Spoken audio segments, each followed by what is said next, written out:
Selamat bertemu kembali Jemaat GBP Taman Firdaus, teman-temanku yang ada di seluruh Indonesia dan di luar negeri. Begitu juga Alina Tenis Group yang ada di Bandung. Selamat bertemu kembali. Pada hari ini saya akan bersharing mengenai syarat untuk mengikuti Yesus. Apa itu syaratnya untuk mengikuti Yesus? Saudara, target kita dalam kehidupan kita adalah setiap orang kalau meninggal dunia, dia akan masuk surga. Masuk surga itu tidak mudah. Semua ada persyaratannya. Kita sekolah pun ada persyaratannya. Ada ujiannya. Harus lulus. Begitu juga persyaratan untuk masuk ke surga. Ada persyaratannya. Tidak semudah apa yang kita perkirakan di dalam kehidupan kita.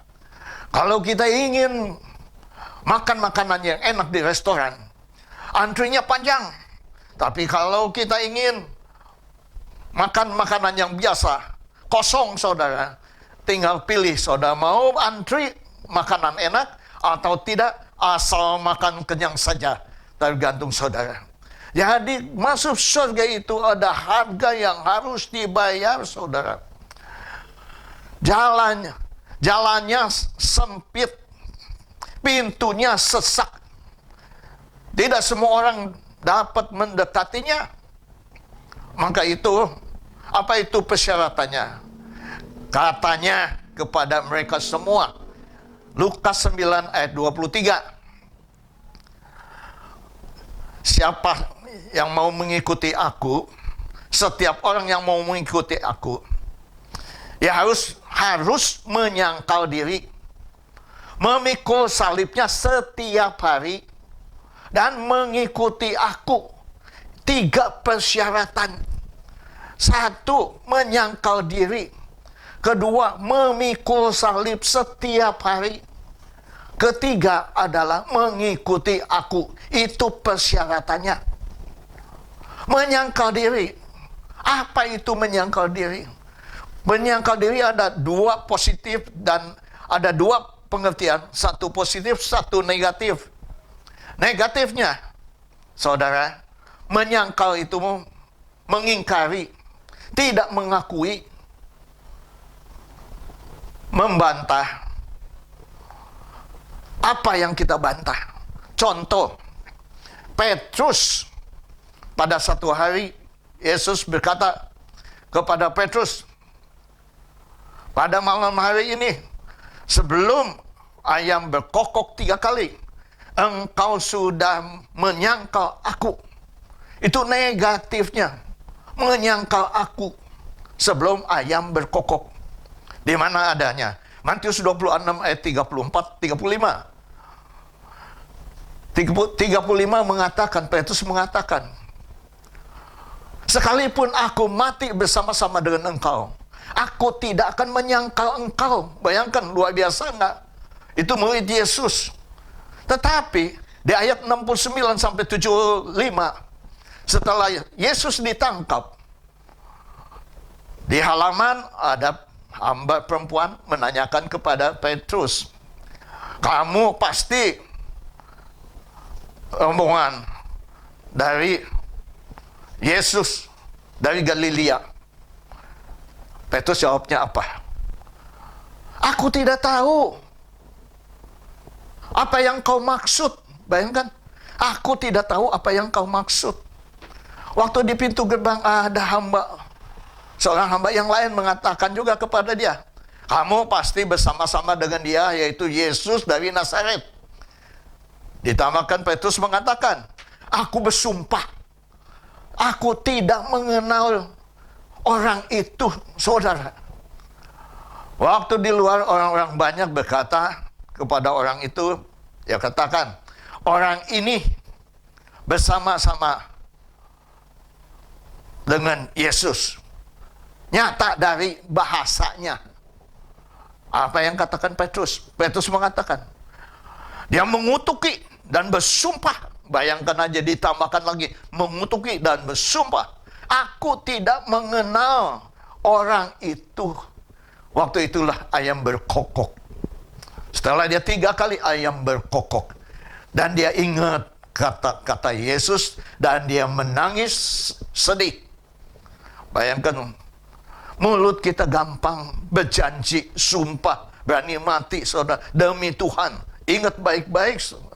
Itu akan terjadi di dalam kehidupanmu. Jangan sumpah sembarangan dalam kehidupan kita. Apalagi di dalam nama Tuhan Yesus Kristus. Jadi orang Kristen jangan sembarangan ngomong. Mulut keluar ya, mulut keluar tidak. Itu yang harus kita jaga dalam kehidupan kita. Menyangkal, saudara. Itu negatifnya. Positifnya menyangkal adalah menyangkal diri. Tidak mengakui, mengingkari, membantah. Artinya tidak menuruti kata hati kita, tetapi menuruti kata orang atau kata-kata Yesus.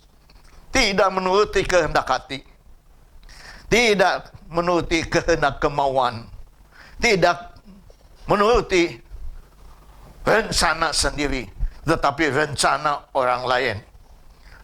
Seperti saya kasih contoh, Abraham. Pada satu saat di Kejadian 22 ayat 1 sampai 3, Allah berkata kepada Abraham, Abraham, Ishak anakmu yang engkau kasihi, korbankanlah dia menjadi persembahan. Pergilah ke tanah Moria. Dan di gunung, salah satu gunung, aku akan memberitahukan kepadamu. Saudara, bagaimana Abraham perasaannya? Anak yang satu-satunya, anak yang dikasihinya. Tetapi dia lebih mengutamakan perkataan Yesus, perkataan Allah daripada perkataan hati nurani dia sendiri. Maka dia bawa anaknya Ishak sampai bukit daerah Moria. Dan di satu gunung, dia waktu mau dipersembahkan, Allah katakan stop. Aku telah mengetahui engkau. Engkau mengasihi aku lebih dari segala-galanya. Penyangkalan diri. Itu namanya penyangkalan diri.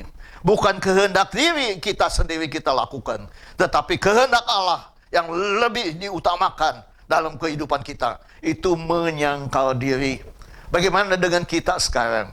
Waktu kita mau ke gereja, ada alasan. Aduh, rasanya capek. Aduh, ada arisan. Saudara, apakah itu penyangkalan diri, saudara? Atau saudara bersin 2 kali, haji, dan langsung aja, aku mau sakit dan aku tidak ke gereja. Ingat baik-baik, Tuhan ingin diutamakan.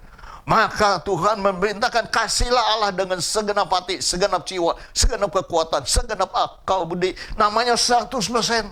Kelas 100% itu diutamakan Tuhan dulu dari segala-galanya di dalam kehidupan kita. Itu tidak mudah, saudara. Tapi itu persyaratan, salah satu persyaratan buat kita untuk bisa mengikuti Yesus dalam kehidupan kita. Contoh yang kedua, Yusuf, saudara, di Kejadian 45. Yusuf sudah jelas-jelas oleh saudaranya dibuang, saudara. Tadinya mau dibunuh, dijual kepada orang Mesir. Akhirnya hidup di rumah Potifar. Difitnah, akhirnya masuk penjara. Tetapi di Kejadian 45, ayat 3, 5, dan 8 mengatakan demikian. Waktu itu, di Kanaan terjadi kelaparan yang luar biasa, sehingga orang tua dari Yusuf memerintahkan supaya membeli makanan ke Mesir. Saudara, terjadilah pertemuan dengan Yusuf. Tapi Yusuf tidak mengakui pertama-tamanya pertemuan-pertemuan itu. Tetapi dia tidak membalas kejahatan mereka. Yaitu menyangkal diri dia. Dia mengatakan bahwa dia itu ke Mesir bukan karena aku dijual oleh kamu, Tetapi Tuhan sendiri yang menempatkan aku menjadi Tuhan, menjadi Bapa Raja Firaun, menjadi Tuhan atas istana, seluruh istana, menjadi Tuhan atas seluruh Mesir. Janganlah engkau ragu-ragu. Jangankah engkau menyesal. Janganlah engkau takut. Karena Tuhan telah menempatkan aku terlebih dahulu ke tempat ini. Dia katakan demikian. Itu menyangkal diri, saudara. Menyangkal diri. Maka itu perlu kita dalam kehidupan kita. Kita menyangkal diri, saudara. Apalagi COVID-19 ini, saudara. Kita ingin ulang tahun kita kumpul-kumpul. Tetapi karena COVID, kita tidak mengadakan kumpul-kumpul. Kita hanya di rumah dengan keluarga. Itu penyangkalan diri. Kita ingin nonton, kita jaga. Kita ingin olahraga, kita tidak pergi. Menyangkal diri demi keselamatan kita semua. Saudara, semua ada persyaratannya. Keselamatan ada persyaratannya. Ingin tidak kena COVID-19 pun ada persyaratannya. Saya membaca di WA, kalau sudah ada gejala COVID, minumlah air panas yang telah didinginkan 15 menit. Airnya diminum sedikit-sedikit. Sampai habis, minumlah berkali-kali. Karena virus bisa dikalahkan oleh panasnya air itu. Ada juga yang mengatakan, minumlah teh yang panas. Saat didinginkan 15 menit pakai lemon, diminumlah teguk sedikit-sedikit sampai habis, saudara. Ada persyaratannya.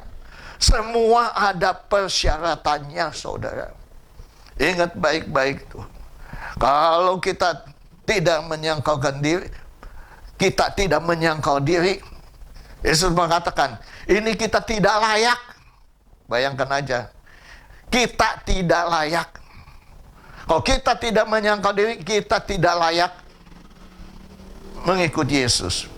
Kalau kita tidak menyangkal diri, kita tidak dapat menjadi murid Yesus. Lukas 14 ayat 27. Tidak dapat menjadi murid Yesus. Kalau kita ingin menjadi murid Yesus, kita harus menyangkal diri kita dalam kehidupan kita. Menyangkal diri yaitu kita mengutamakan Tuhan Yesus daripada segala-galanya dalam kehidupan kita. Kita mengutamakan Dia lebih dari segala-galanya. Itu menyangkal diri ikut Yesus. Ada seorang mengatakan bahwa saya mau pulang dulu menguburkan keluarga saya yang meninggal. Yesus mengatakan, biarkanlah yang mati menguburkan yang mati. Saya bingung kok yang mati bisa menguburkan yang mati.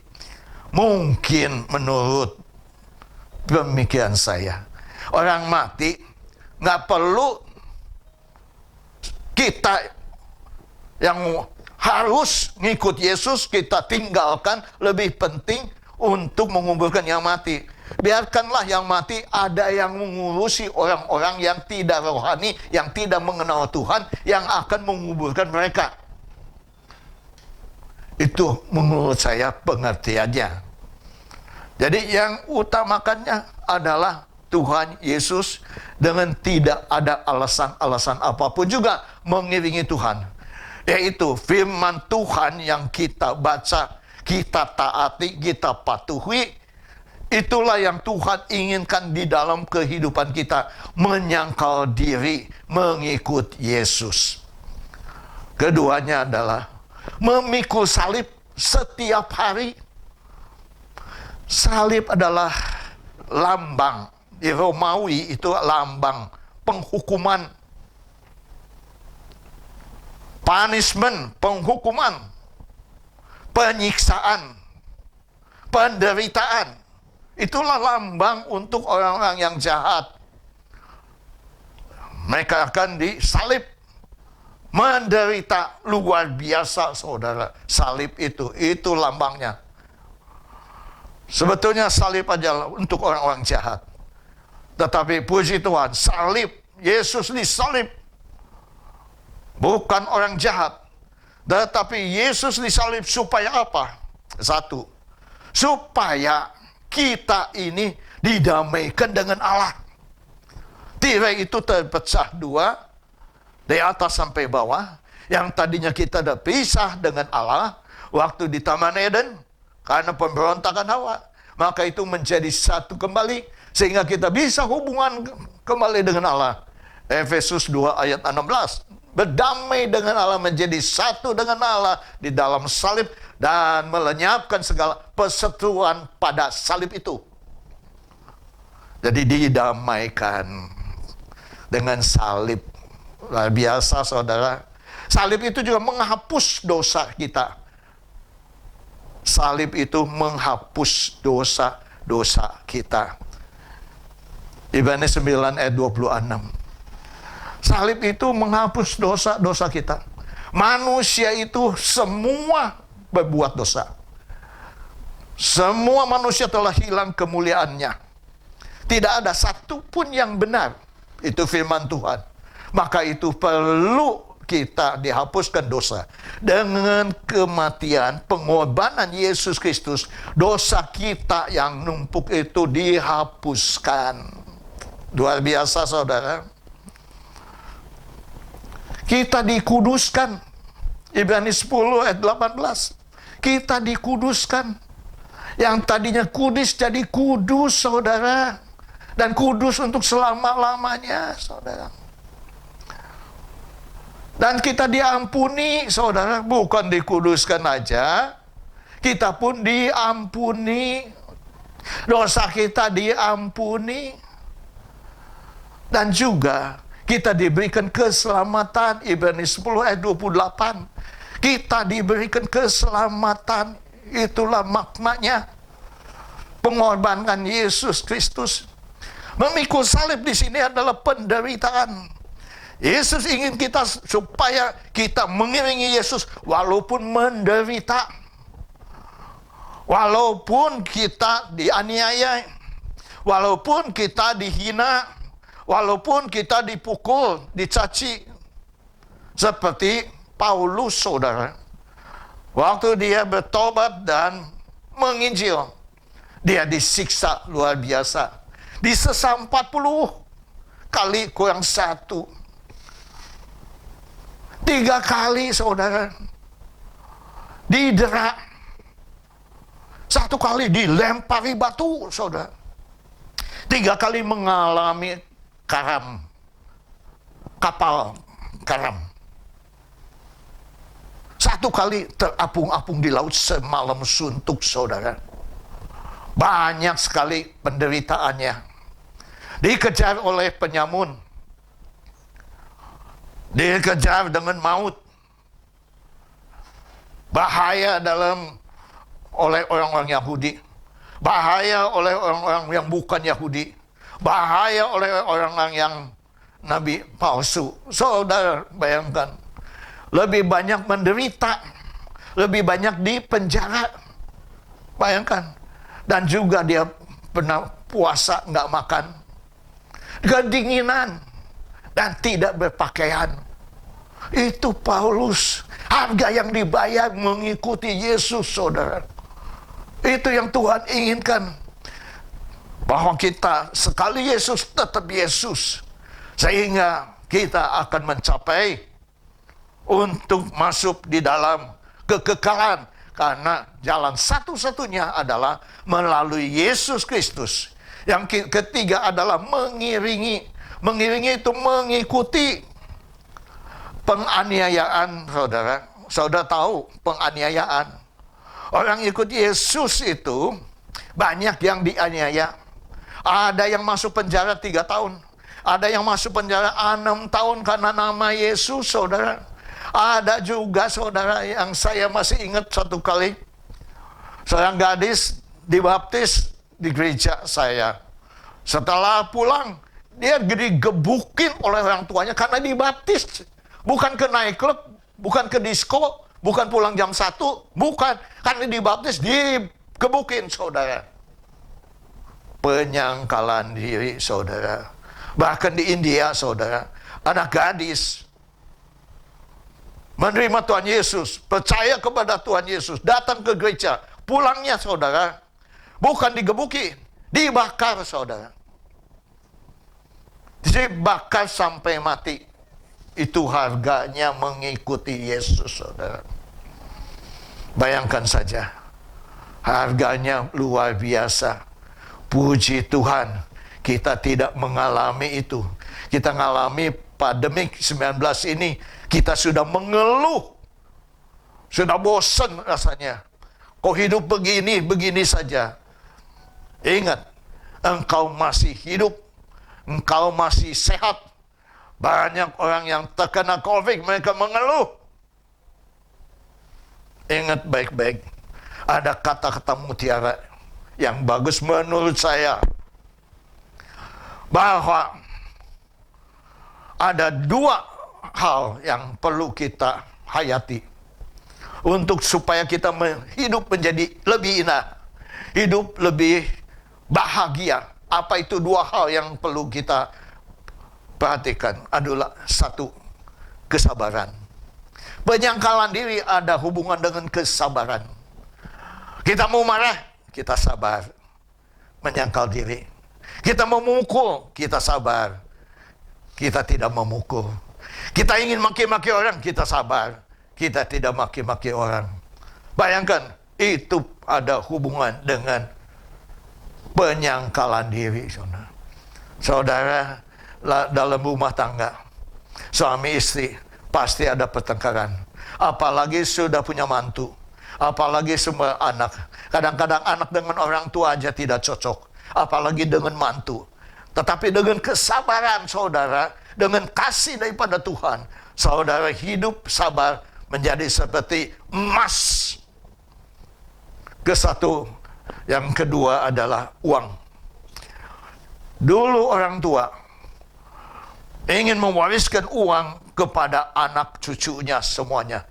Sehingga waktu dia udah tua, dia tidak punya uang untuk hidup. Ingat baik-baik. Uang orang tua adalah uang anak. Rumah orang tua adalah rumah anak. Tetapi uang orang tua adalah uang anak. Uang anak bukan uang orang tua. Rumah orang tua, rumah anak. Tapi rumah anak bukan rumah orang tua. Bayangkan saja. Jadi harus pintar-pintar dalam kehidupan kita. Supaya kita pun memegang uang untuk kehidupan kita. Tidak dihabiskan untuk warisan-warisan.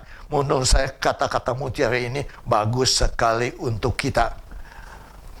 Mengikut Yesus. Mengikut Yesus itu bukan seperti orang banyak karena diberi makan. 5.000 orang diberi makan. 4.000 orang diberi makan. Sehingga mengiringi Yesus karena makanan. Bukan. Tetapi Yesus memanggil orang-orang yang pilihannya untuk mengikuti dia. Untuk mengikuti dia. Jadi mengikuti dia itu bukan hanya mengikuti. Bahasa aslinya mengatakan bahwa melayani. Bahasa aslinya mengatakan membantu. Bersama-sama. Berdampingan. Dan juga belajar. Belajar apa? Mengenai keselamatan. Belajar apa? Belajar mengenai penyangkalan diri dan memikul salib. Jadi kita pikul salib. Dan masalah apapun dalam kehidupan kita, itu namanya kita pikul salib dalam kehidupan kita. Kan kita tetap setia kepada Tuhan. Namanya pikul salib. Hanya bersama-sama dengan Yesus, kita dapat mengatasi apapun masalah dalam kehidupan kita. Ke kanan tidak ada jalan, ke kiri tidak ada jalan, ke depan tidak ada jalan, ke belakang tidak ada jalan, tetapi ke atas masih ada jalan. Yesus Kristus memberikan solusinya. Tidak ada hal yang tidak dapat diselesaikan oleh Tuhan Yesus Kristus. Maka itu taat patuh kepada Dia. Itulah kita harus lakukan dalam kehidupan kita. Sehingga kita keluar sebagai pemenang Dan kita akan masuk bersama-sama, kita masuk ke dalam panggilan Allah, yaitu hidup yang kekal dan masuk di dalam kerajaan Allah bersama-sama dengan Dia di surga. Sekian, Tuhan memberkati. Saya akan menyanyikan satu lagi, salibnya. Salibnya,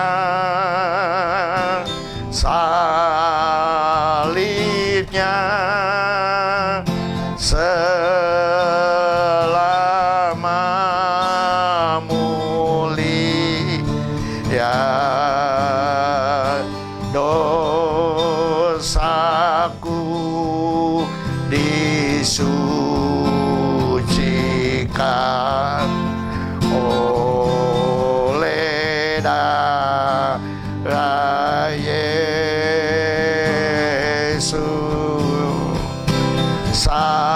Salibnya selama mulia dosaku disucikan oleh darah Yesus. Saat ini saya ingin mendoakan Bapak, Ibu, Saudara-saudari kekasih dalam Kristus yang sedang melihat tayangan ini. Taruhlah kedua belah tangan di dadamu, saya akan berdoa. Bapa Sorgawi, Bapa yang kami kenal di dalam nama Tuhan Yesus Kristus, kami mengetahui untuk masuk di dalam surga harus ada persyaratan, yaitu menyangkal diri, memikul salib, mengikut Tuhan Yesus. Saya percaya Tuhan, saya mampu Tuhan, karena Yesus ada di dalam diri saya mampu melakukannya bersama-sama dengan Engkau. Dan saya percaya menghadapi COVID-19 pada saat ini, kami percaya kami dapat melewati bersama-sama dengan Engkau Tuhan. Terima kasih Bapa, Engkau bungkus kami semuanya dengan kuasa darah-Mu yang kudus. Jauhkan dari virus COVID-19 ini di dalam keluarga kami, dalam kehidupan kami, dalam nama Tuhan Yesus Kristus. Terima kasih Bapa, kami serahkan semuanya hanya di tangan kuasa pimpinan-Mu. Hanya di dalam satu nama, nama di atas segala nama, penguasa langit dan bumi dengan seisinya, namanya Tuhan Yesus Kristus, kami telah berdoa dan mengucapkan syukur. Haleluya. Kita akan menutup pertemuan kita. Angkatlah kedua belah tanganmu, saya akan berdoa untuk berkat. Terimalah berkat anugerah dari Allah Bapa, damai sejahtera dari Yesus Kristus, persekutuan persatuan penghiburan dari Roh Kudus yang menghibur dan mempersatukan kami semua sekarang dan sampai Maranatha. Yesus datang untuk kedua kalinya. Hanya di dalam satu nama, nama di atas segala nama, penguasa langit dan bumi dengan seisinya, namanya Tuhan Yesus Kristus, kami telah berdoa dan mengucapkan syukur. Haleluya. Amin. Tuhan memberkati.